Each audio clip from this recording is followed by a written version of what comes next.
morning, good afternoon, good evening, good night, depending on where you are in the world. This is Gloria White, and I'm coming to you from Utah, USA. Today, I want to start in the book of Ecclesiastes.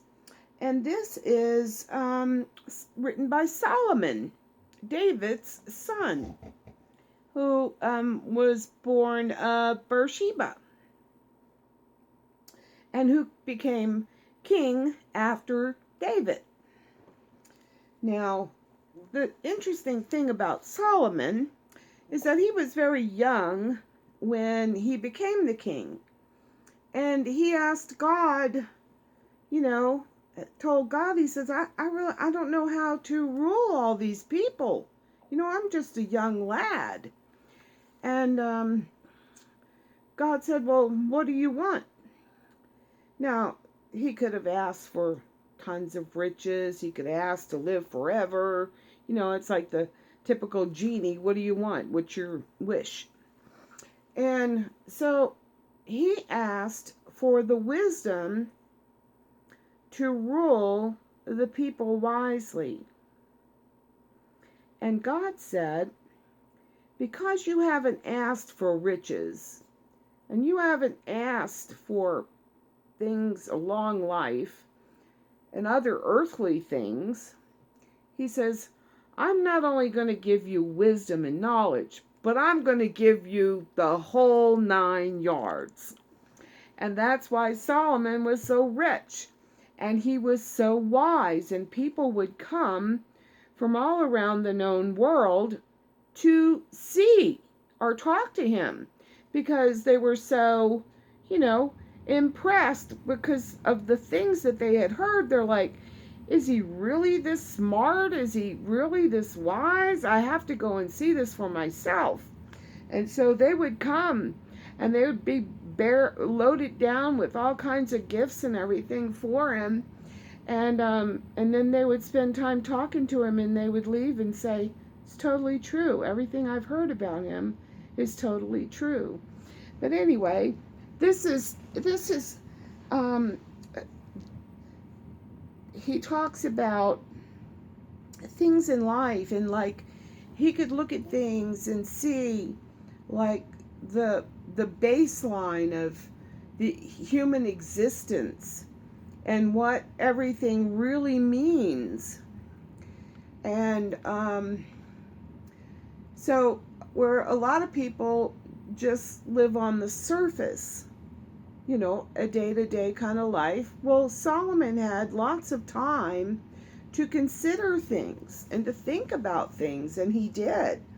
And so he dwelled down into things, and so is to say today, you'd say he went in the rabbit hole and discovered so much about the world and about man's existence here.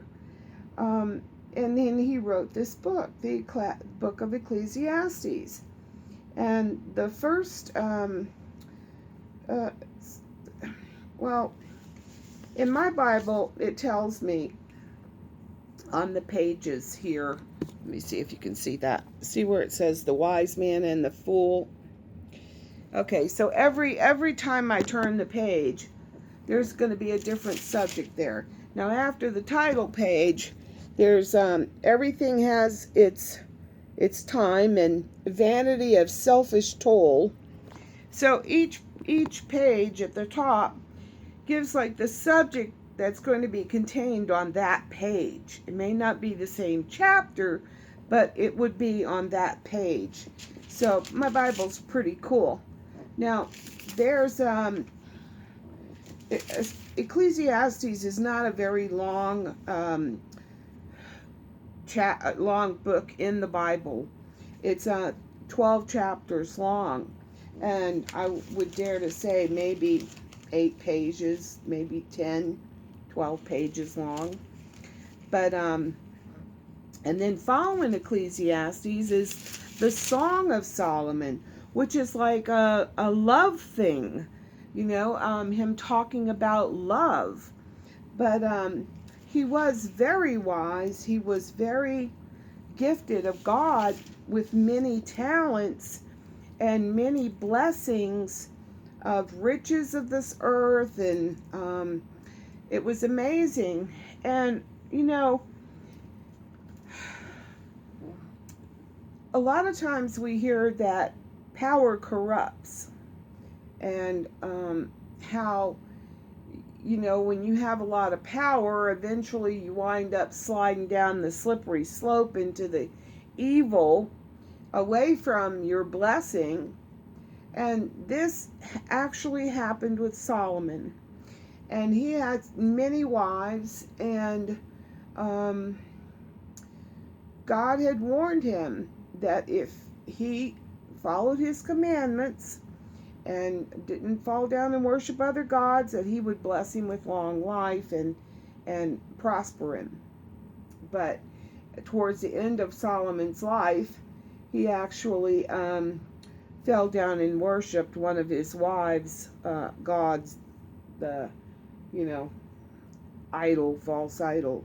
So it doesn't matter where you start in this world. I mean, you can improve your life and gain some earthly riches, or make your life at least comfortable, or have love in your life, and a family with healthy children, and there's all kinds of blessings. I mean, the status quo, not as many people can attain the status quo even anymore. But it's not important. What's important is that you are happy in what you're doing and the way your life is. And if it isn't, ask God to help you. He knows the desires of our hearts. And so, talk to him and tell him, say, Lord, I'm working my hind end off here, and I just feel like I'm getting nowhere, and you don't give us more than we can handle. Look at me. Do I look like I'm handling this? And I'll tell you a little personal story. Back in the 80s, I lived in Louisiana, and my husband and I, the whole South had gone into a recession, and actually the whole country, but the North recovered, but the South remained in a recession. And so my husband lost his job, and I was cleaning houses. I had a little business going, and I was busy, a house in the morning, a house at night, and a big house I'd do all day on twice a week. And anyway, so as people lost their jobs, they didn't need me to come and clean their house. So I was getting less and less work, and it was getting harder and harder to get by. And so I'd get paid every day I worked. So I came home, and oh my goodness, the lights, I had to pay the lights. Okay, so let me see how much got here. Okay, we can just do this. Okay, next day, the gas bill. Oh, okay, all right, I can do this. And the next day, the water bill. And I said, God, you don't give me more than I can handle. Look at me. Do I look like I'm handling this? Right after that, things broke, smoothed out. My husband got it working, and anyway, but he hears us. He listens to us. He's always there for us. It's amazing. I mean, when people think that God has abandoned them, they need to look at what they're doing. Did he abandon you, or did you abandon him? And what's the reason why you're in a trial or tribulation? There's a purpose behind everything that God does, and it's his will being done. And a lot of times it's to our benefit. It teaches us something we needed to know. It shows us something about God and about living righteously. And it strengthens you.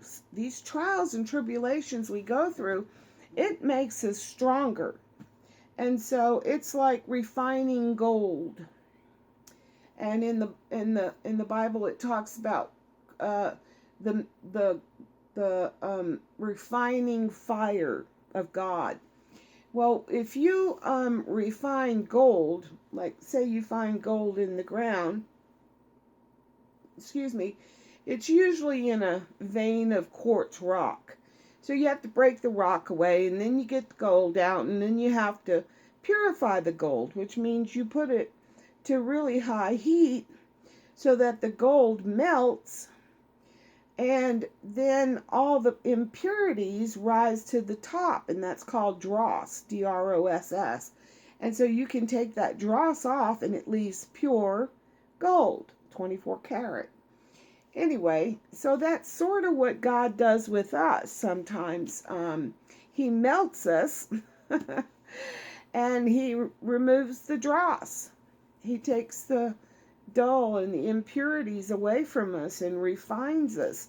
So whenever you feel like, God's, you're in a trial or a tribulation, just look for what God's doing, and ask him to give you the strength to get through it, because he will never leave us, nor will he forsake us. So no matter what we're going through, he will give us the strength to get through it.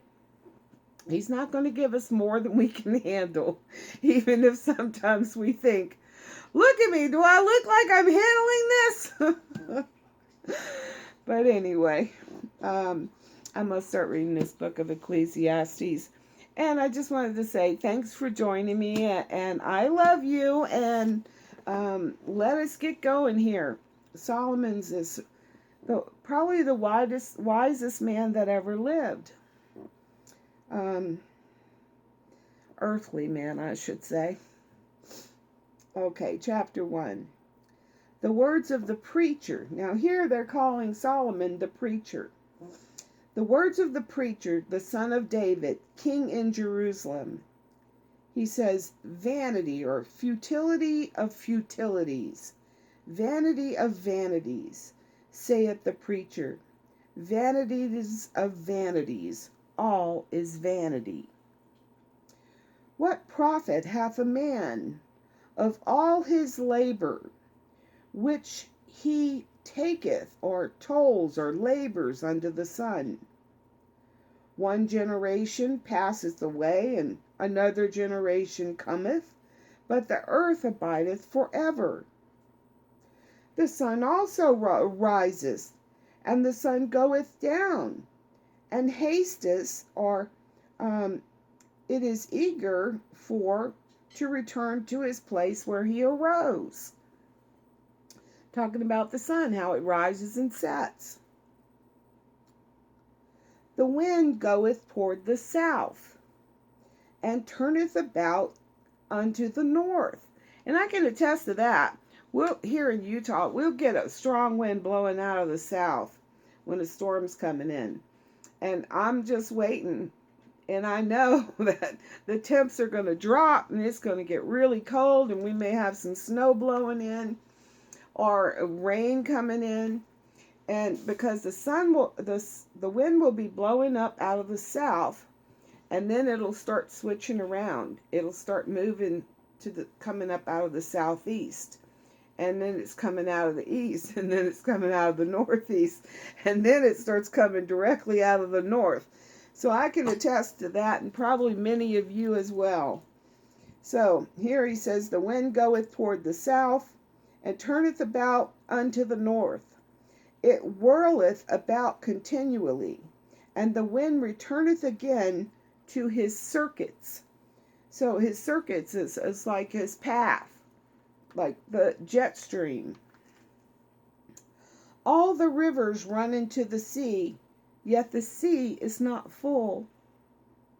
Unto the place whence the rivers come, thither they return again, or they return to go again.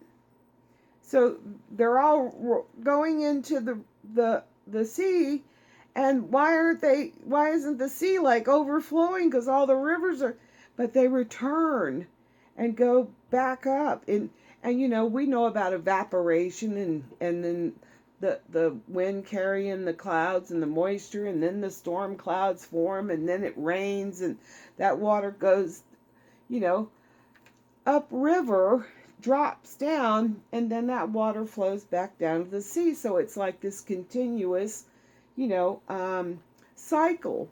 Of course, our cycle's being interrupted now, and we're calling it climate change or climate warming or whatever you want to call it. But we do go through cycles here on the earth. So all the rivers run into the sea, yet the sea is not full. Unto the place from whence the rivers come, thither they return again. All things are full of labor, or wearisome. Man cannot utter it or express it. The eye is not satisfied with seeing, nor the ear filled with hearing. The thing that hath been, it is that which shall be. And that which is done is that which shall be done. And there is no new thing under the sun. So when you hear that, no new thing under the sun, that's Solomon's, talking about that. Of course, God said that too. And now here, Solomon is analyzing, how the earth is, the waters are moving, how the wind is moving on the earth, and how man is toiling and he's weary, and there's nothing new under the sun. Is there anything whereof it may be said, see, this is new? It hath been already of old time, or in ancient times, and which was before us. See, we are in the second earth age. The first earth age, what we were in our spirit bodies, was when Satan tried to overthrow God, and then he was sent down to the earth. Anyway,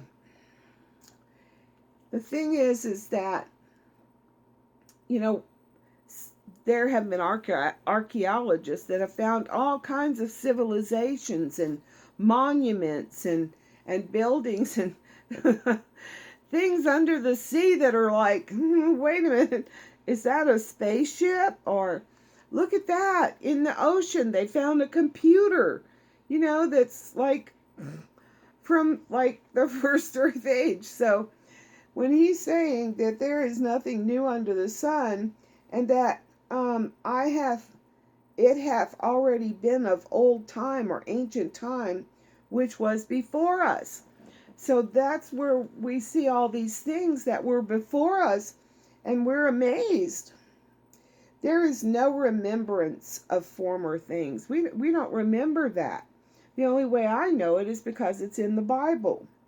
Neither shall there be any remembrance of things that are to come with those that come after. I, the preacher, was king over Israel in Jerusalem, and I gave my heart to seek and search out by wisdom concerning all things that are done under heaven. This sore, or this, let me find the translation here. This grievous task hath God given to the sons of man to be exercised or conflicted wherewith. I have seen all the works that are done under the sun, and behold, all is vanity and vexation, or a grasping for the wind. It's a vexation of the spirit. That which is crooked cannot be made straight, and that which is wanting or lacking cannot be numbered. It's like a lot of things that are lacking. I communed with mine own heart, saying, Lo, I am come to great estate, or greatness, and have gotten more wisdom than all they that have been before me in Jerusalem. Yea, my heart had great experience, or understand great wisdom, had great experience of wisdom and knowledge. And I gave, or set my heart to know wisdom. He really wanted to understand, and he spent a lot of time thinking on it, and to know madness and folly. So he set his heart to know wisdom and to know madness and folly. I perceive that this also is vexation, or grasping for the wind of the Spirit. So it's like a futile exercise. Oh my goodness. So that's the end of chapter 1. Do you guys want me to keep going? I mean, it's such a good book. It's like, when you're reading a good book and you don't want to put it down, you can't wait to see what happens next. That's kind of how I'm feeling right now. But you might be thinking, oh my gosh, Gloria, you've just been running on and on and on. And, enough for this time, girlfriend. And we'll pick up next time in chapter 2. So I'll do that. I won't torture you. Maybe it's torture making you wait for chapter 2. I don't know. But I hope you're having a good day, and that you realize that God's there for you, and He's understanding what you're going through. Because, even our greatest imagination of, oh, look how smart we are. Wow, look at what we know. Look what we can do. It's mere folly with God. It's like, go ahead, kid. Try it out, He's just so amazing. And scientists can do all kinds of things now, manipulate genes and create babies out of test tubes. But what I want to see them do, and then I'd be impressed, is make a tree. Just speak it into existence. Then I'll be impressed. Until then, mere folly. Ha ha ha. Anyway, guys, as always, I love you. And Annie's here with her ball. She wants to play. So I got to go. Have a good day.